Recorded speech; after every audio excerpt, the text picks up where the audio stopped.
It's good times. They've built their own wall. They rely on the cops to protect them. They got $205,000 swag bags. They're 100% in touch with the American people. In touch mainly because they wish to push you away with their hand. That's the amount of the touching that goes on. It's just their hand on your head pushing you away.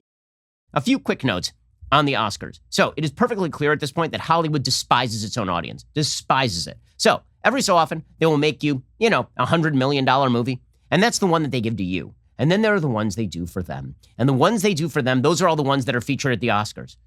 Movies like Nomadland, about elderly white people pooping in buckets. Or The Father, about Anthony Hopkins struggling with dementia. Movies like the movie about Fred Hampton, whose name escapes me at the moment, about how the Black Panthers were going to be the saviors of the United States. Or the other movie about how the Black Panthers were going to be the saviors of the United States, written by Aaron Sorkin. Or maybe it's the Borat movie, which is actually actively unfunny, militantly unfunny, but pushes all the right buttons for folks in media land. Or maybe you're just super into all of the other movies that nobody has ever seen that were nominated this year. It used to be that the Oscars would nominate for Best Picture, movies that people had actually seen. I'm old enough to remember when The Dark Knight got a Best Picture nomination. And when Return of the King won Best Picture. Movies people had actually seen. And now, Hollywood only rewards movies that no one has seen because they actively hate their audience. They think Americans are fools. They think Americans are dumbasses. They think that they can basically make money off of you by popping a Marvel movie out once in a while, and then they use that money to make the movies that really make them feel artistic. And all of those movies, of course, are critiques of the evils of America. All those movies are critiques of America's healthcare system. Like the one about the drummer who goes deaf, right? Which is really a critique of America's terrible, horrible, no good, very bad healthcare system. Or the movie about how difficult it is to be an Asian American immigrant in the United States, Minari, about the difficulties of the American dream. Right? Every movie is this. Every single movie that was nominated this year is essentially about the evils of the United States in one way or another. Because that's what they think of you. It's not even what they think of the system. That's what they think of their own audience. Hollywood despises its own audience. And they are living in a bubble where they get to live off the fruit of the land, where they never have to see the consequences of their own policies, where they get to live the high life. And that's what the Oscars represent, is how in a bubble these folks are. I mean, truly, insanely in a bubble. How big is that bubble? Well, for example, according to the Post-Millennial, there were walls actively erected outside the Academy Awards to protect the Hollywood elite. Quote, security fencing was erected around the perimeter of Union Station in downtown LA on Sunday to provide protection for the Hollywood elite and their Academy Award ceremony. The red carpet, the dazzling celebs who walked were well secured from the general public. Union Station was cordoned off with fencing. The entrances were also blocked with security guards and additional measures. Now, typically, Union Station is, a station. It is like a train station in LA. So I don't know why they couldn't hold this thing at the Kodak Theater. Every major venue in LA has been empty for literally a year at this point. Instead, they decided, you know what? We're going to displace all of these homeless people that we welcomed into our city to help wreck the quality of life for people who actually pay taxes and live in homes. And then we're going to make all those people move out of Union Station, just like we would in Malibu. The Post-Millennial reported Union Station is typically home to a high population of homeless, yet the city of LA forced those city dwellers to move from their temporary digs in order to make room for the Oscars.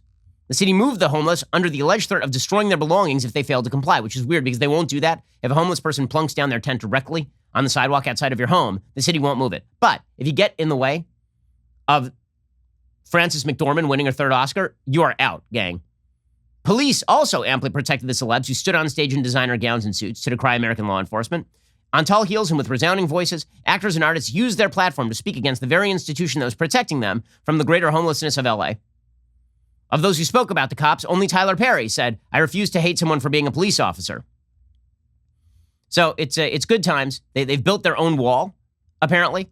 They rely on the cops to protect them. Really solid stuff there from your Hollywood brethren who know better than you. They are just better people than you. By the way, how much better? Well, at least $205,000 better because they got $205,000 swag bags. According to Forbes.com, every year, celebrity and product placement marketing company Distinctive Assets put together a gift bag the 25 nominees for Best Actor, Actress, and Director take home with them, whether they win or not. Every one of this year's swag bags is valued at around $205,000. Remember, we're supposed to be in the middle of a Great Depression right now, in which millions of people were thrown out of work by a giant pandemic. Very important that the people who are already rich and famous are given $205,000 swag bags. That is a dip in value of $20,000 from last year. The Academy, which is putting on its 93rd Oscars this year, complained about the less than wholesome nature of some of the gifts and the negative press surrounding it after last year. This year's gift bag reflects the twin events overshadowing the ceremony, calls for social justice in the wake of George Floyd's murder and the outbreak of COVID-19. Distinctive Assets 49-year-old founder Lash Ferry said, quote, "We did want the bags to feel like they had a bigger purpose than just here's a bag full of free stuff. Some of the bags we've been doing have been from female-owned businesses, black-owned businesses, disabled entrepreneurs, and companies who give back, even ones you wouldn't necessarily think give back." Apparently just filled with wonderful, wonderful stuff. Several of the gifts promote health and well-being, like a medical-grade mask from 99 Guard, IV on-call concierge vitamin intravenous infusions to bolster immunity or to recover from a hangover, C60 Purple Power antioxidant, and Violet breast health supplements. But there are also some lavish things, like, for example, a $12,000 four-night stay for two at the Golden Door, a Southern California spa. Also, you can get retreat for a 3-night stay at the Paternoster Lighthouse on the island of Hamneskar on the west coast of Sweden. So, good stuff.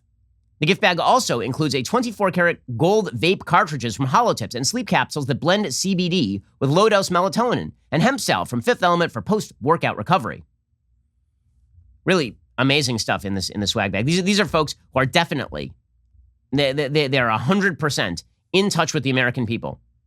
In touch mainly because they wish to push you away with their hand. That's the amount of the touching that goes on. It's just their hand on your head pushing you away. Those are the folks in Hollywood. By the way, Americans know it. New poll out from the Daily Wire today. 2/3 of Americans have not seen a single film nominated for Best Picture. By the way, that is a lie. For sure, it's more like 9/10 of people have not seen a single film nominated for Best Picture. If they have seen any of the films nominated for Best Picture, it's probably just Borat, right? Because Borat was on Netflix, so people tuned into that for 10 minutes before tuning out. 71% of Americans said award winners shouldn't give political speeches. Most Americans don't think the Oscars are too white, despite reporting on the topic. 55% of Americans correctly say that conservative films and actors would not have a fair shot at winning an Oscar. And what are the most anticipated films for 2021? The new James Bond and Top Gun movies, namely the ones that Hollywood makes to hate but know they have to make in order to pay the bills for movies that nobody ever wants to see. I know what you're thinking. It's time to binge some more Ben Shapiro videos. Well, you are right. You should. But first, like and subscribe. Perfect. I'll see you in the next video.